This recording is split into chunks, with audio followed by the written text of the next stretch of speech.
వంటలకు ఇంతకంటే స్వచ్ఛమైన గానుగ నూనె మరెక్కడా దొరకదు. SRV naturals. ఆర్డర్స్ కై స్క్రీన్ పై నెంబర్ కి కాల్ చేయండి. ఏపీలో కూటమి గెలిస్తే కేంద్ర మంత్రి అయ్యేదెవరు? ఎన్డీఏ తిరిగి ప్రభుత్వాన్ని ఏర్పాటు చేస్తే ఎవరెవరికి ఛాన్స్ దక్కుతుంది? బీజేపీకి ఛాన్స్ ఉంటుందా? చంద్రబాబు మళ్ళీ చక్రం తిప్పుతారా? ఒకవేళ జనసేనకిస్తే అవకాశం ఎవరికి దక్కుతుంది? పోలింగ్ తర్వాత ఏపీ పొలిటికల్ సర్కిల్లో ఇప్పుడు జరుగుతున్న ఆసక్తికర చర్చ.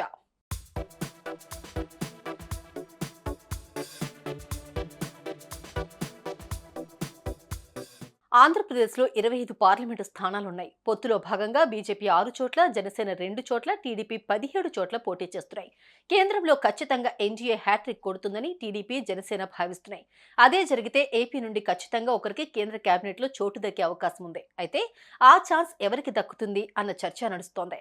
ప్రస్తుతం తెలుగు రాష్ట్రాల నుండి ఏకైక కేంద్ర మంత్రిగా తెలంగాణకు చెందిన కిషన్ రెడ్డి మాత్రమే ఉన్నారు. అయితే ఈసారి టీడీపీ, జనసేనతో కలిసి కూటమిగా బీజేపీ పోటీ చేయడంతో ఏపీకి కూడా కేంద్ర మంత్రి పదవి ఇవ్వాల్సి వస్తుంది.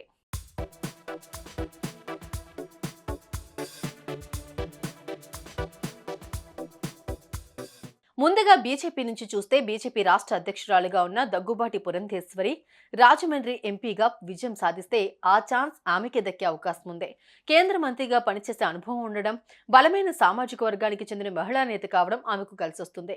మరోవైపు రాజంపేట లోక్సభ స్థానం నుంచి కిరణ్ కుమార్ రెడ్డి గెలుపొందితే ఆయనకు సైతం కేంద్ర కేబినెట్లోకి తీసుకుంటారని ప్రచారం జరుగుతోంది. మాజీ సీఎం కావడం, రెడ్డి సామాజిక వర్గానికి చెందిన నేత కావడంతో ఆయన పేరును పరిగణనలోకి తీసుకునే అవకాశం ఉంటుంది.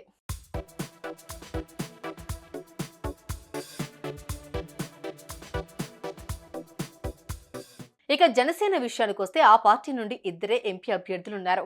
మచిలీపట్నం ఎంపీగా వల్లభనేని బాలశౌరి గెలిస్తే కేంద్ర కేబినెట్లోకి తీసుకునే అవకాశాలు కనిపిస్తున్నాయి. మరోవైపు నాగబాబును రాజ్యసభకు పంపి కేంద్ర కేబినెట్లోకి తీసుకునే అవకాశాలు కూడా ఉన్నట్లు ప్రచారం జరుగుతోంది.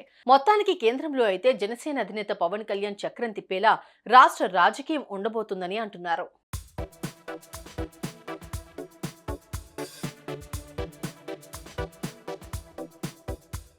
మరోవైపు టీడీపీలో బీసీ వర్గానికి చెందిన కింజారపు రామ్మోహన్ నాయుడు పేరు బలంగా వినిపిస్తోంది. ఈయన శ్రీకాకుళం పార్లమెంటు స్థానం నుంచి గత 2 ఎన్నికల్లో పోటీ చేసి గెలిచారు. గత ఎన్నికల్లో జగన్ ప్రభంజనంలో సైతం నిలిచారు. అందుకే ఆయన పేరును పరిగణలోకి తీసుకుంటారని ప్రచారం జరుగుతోంది.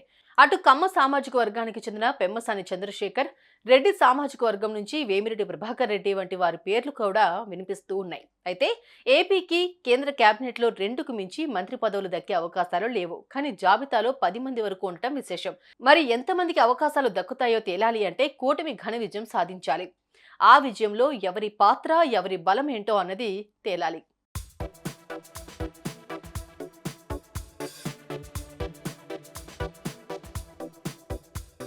సుమన్ టీవీలో మీ పర్సనల్ అండ్ బిజినెస్ ప్రమోషన్స్ కోసం కింది నెంబర్కి కాంటాక్ట్ చేయండి.